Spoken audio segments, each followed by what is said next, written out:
Hey guys, today is Saturday, May 26th, 2018. Time for Bipolar Opposites. My name is Timothy Andrew Antonio Cutman, and well, we're going to have a nice little conversation here. As in, I talk, you listen. You listen, I talk. You good there? Good. Okay, good.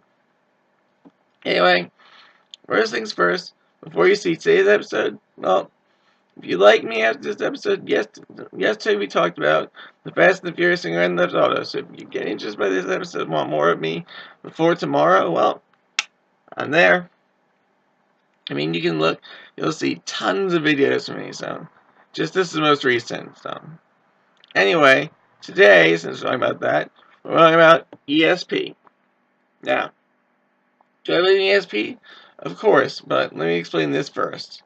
I do not believe in powers, really. Like if you say, oh, you're psychic, you're telepathic. No. You cannot read another person's mind. You just cannot. It's not humanly possible.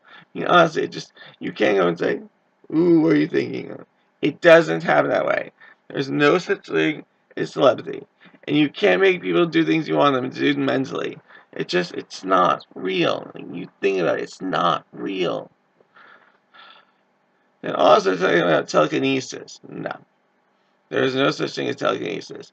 You can't make the spoon move your mouth. It doesn't happen.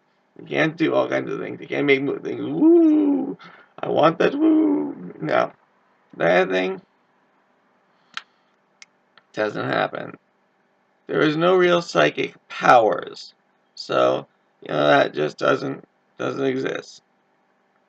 Now, just so you know, my family is pretty much known for being ESP.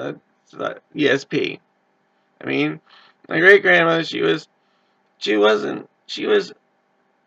sense the future. So that was kind of weird, but she was precognitive, so she would know things before they happened. I mean, she knew a lot of things. So I mean, she wasn't super precognitive, but she was pretty good at that. She never really tell people what she saw, but she always said she was good at it. I mean, really, in all honesty, she predicted her own death. So granted, she did live to be 100 years old, but also my dad's pretty good too. So if you pull a deck of cards, he's actually one time picked the card that's before the next one. At least that's what he says in his story. I don't know how much I can believe that. Me, I have a form of what they'd call intuitivity. In other words, I can feel things. I'm not precognitive or anything. I feel things. It's really hard to describe, but I'll just say, I always play around with it. Like I'll say, like, the straws, the box of smoothie straws, all different colors. I say, I close my eyes, don't know what's in the box, and say, okay, this straw is gonna be green. Pull it in.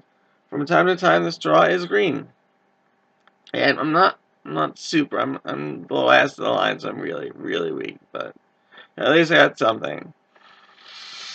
Well, tomorrow, since I think this is the end for today, we're gonna be talking about gambling. Can't wait to talk to you then. So next time, Tim Coven, out.